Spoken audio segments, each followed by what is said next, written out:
Hello, everyone. I hope everyone's doing well. Sorry, that was a bit of an abrupt ending to the music. Um, I I'm still working on those skills.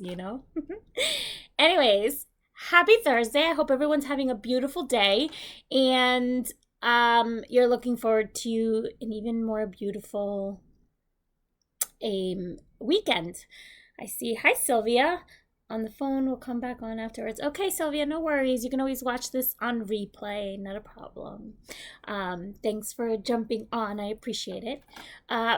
So before we start, I just want to share that my internet is a little wonky today because yeah, I live near the beach, and so whenever the wind is really, really strong, for whatever reason, it affects my internet. I don't know why, because supposedly the internet cable or the internet wires, whatever it is, cable wires, they run underground. So I'm not quite sure why the wind plays a role in that, but it's always a problem. It always is. So if for some reason my connection goes out, I will come back on and continue, pick up right where I left off, okay? So today we're going to talk about, sorry, I'm just trying to make sure that I can see if there's comments. So today we're going to talk about 3 experiences that you can only have in Mexico, our neighbors to the south, okay? I think, there many people love going to Mexico for its beautiful beaches because they have some amazing beaches and the incredible all-inclusive resorts. And there's absolutely nothing wrong with that, right? Sometimes you just need a little bit of R&R and you just want to chill on the beach, have a few drinks, eat some good food, and that's it. And that's okay. Now, if you want to slip away and do something other than just sitting on the beach, this country, Mexico, has so much to offer. I mean, there is a little bit of everything for any type of traveler, okay? I'm not going to go through the whole list today. We're going to do that next Wednesday. But today I want to share those experiences that you can only have here in Mexico. So you'll find things from natural wonders to awe-inspiring ruins, to off the beaten path adventures combined with great food, rich culture, and beautiful, warm people. I mean, there really is no way to not fall in love with beautiful Mexico. So let's talk about these experiences that you can only have in Mexico. And when I say only, I mean only in Mexico. Like, you can't go anywhere else in the world to experience this, okay? So number 1, swim in cenotes. You might be asking, like, what are cenotes? So a cenote, as you can see in the picture here, is an underground chamber or a cave that contains permanent water. So in other words, it's a natural sinkhole where the ceiling of the cave has collapsed in. The closest thing I can probably equate it to, and it's not even the same, is probably like if you've ever been to one of the springs here in Florida. The water is similar to the springs here in Florida, except with cenotes, you're looking at more like underwater or under the ground type of caves. The word cenote, which you hear me pronounce, is se no te, is a Spanish conversion of the Yucatec Maya word de cenote and zenot, and I'm probably mispronouncing those. I see a D and I want to pronounce this as a D, but I'm sure in the old Mayan dialect or language, it's not pronounced that way. So anyways, so cenotes come in all sorts of different shapes and sizes. The most common types of cenotes are cave, the semi-open cenotes, and then completely open cenotes.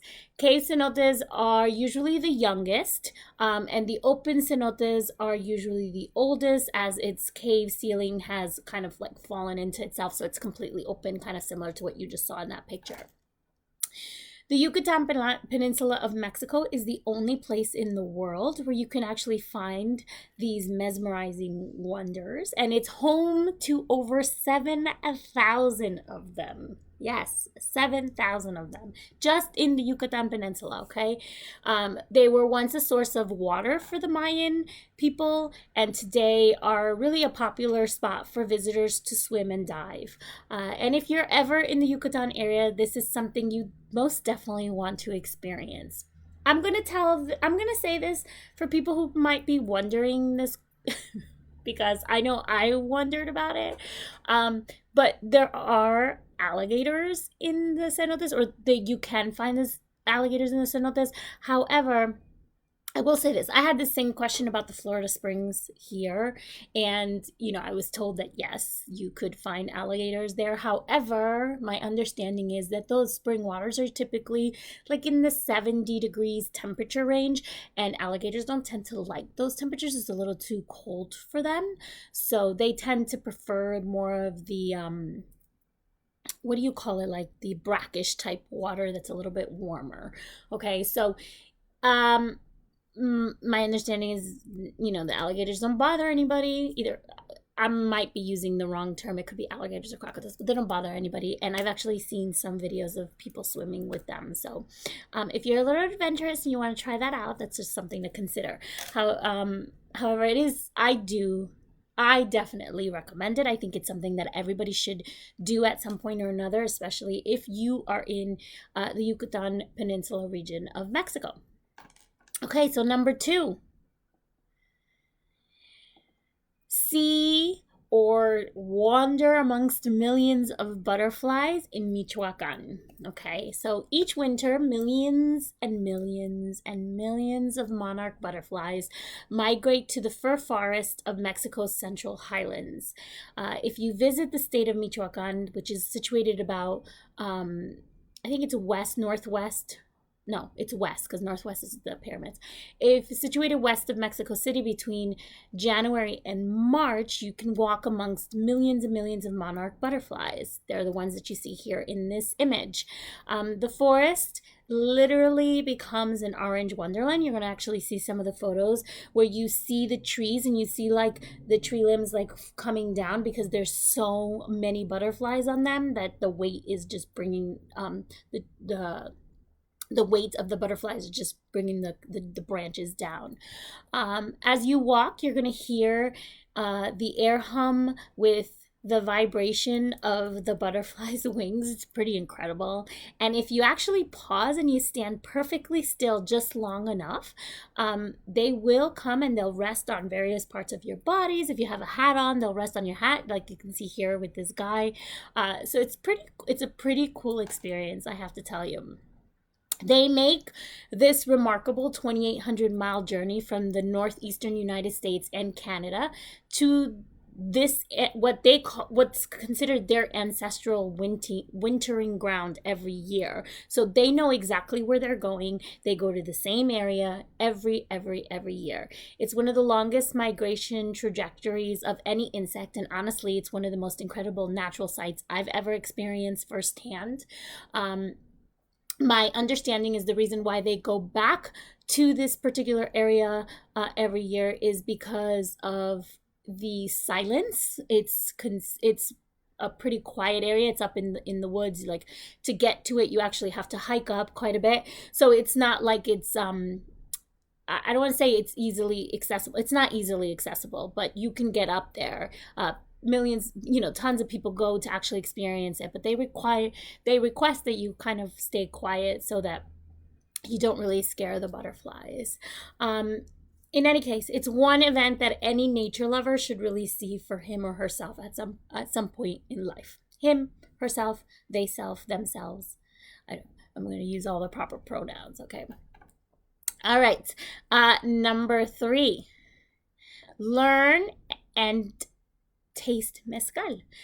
So many people believe that tequila is the most popular drink in Mexico, and many people are surprised to learn that they're wrong.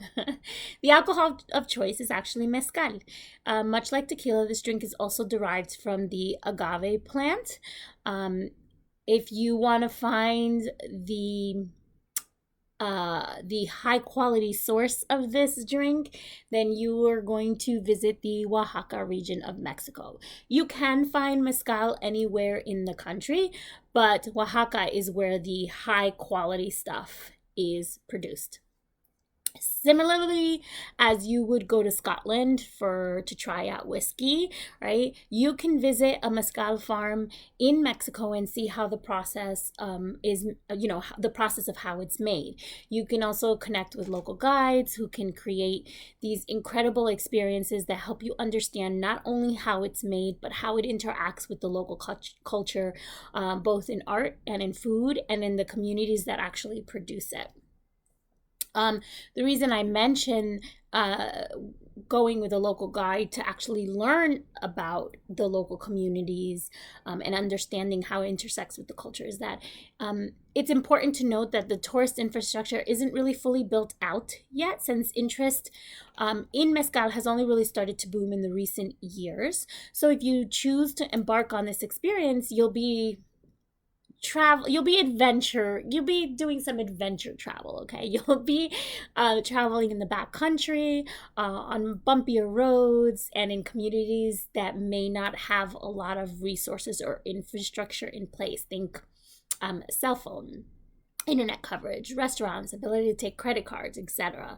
you I think that if this is something that you embark on or you want to do, you also need to be mindful of local customs, which your guide can explain to you, and then obviously be respectful to the people in those communities as well. Those who make this drink are craftsmen, and they're really highly skilled at what they do. The growth of mezcal has placed such huge demands on the natural resources in Mexico, and it's really fundamentally changing the economics of the communities where it's produced. Okay, so that's just something to consider. I feel like this is one of those type of activities or things that if you go to do, it really just gives you some deeper insight into one, a local community, two, the culture in that particular region, and three, you walk away learning something new just in terms of how the drink is made, how it's affecting the immediate community, how it's affecting or helping, right? Like affecting could be good or bad, right? So I think it's one of those things that if you get the chance to do, you should definitely consider, because you can't. I mean, mezcal is unique to Mexico, so it's where you're going to get to really kind of understand and learn about it the best, or the only place you'll be able to do so. So there you have it. Those are the three unique experiences that you can have in Mexico. There are a few other ones. I just kind of wanted to keep this short. If you want to learn more about these kind of things that you can only do in Mexico, join me next Wednesday, May 27th. Yeah, May 27th, May 26th, I'm sorry. Join me May 26th at 7 p.m. Eastern Time. I will be doing this month's Destination Spotlight on Mexico. We're going to be talking about traveling to and within Mexico. We'll talk about all of the different regions, the highlights, the things to see and do while you're there, how to navigate the country. I feel like Mexico gets a bad rap. I've had conversations with people where they're like, "Oh, I thought Mexico was bad, like it was unsafe."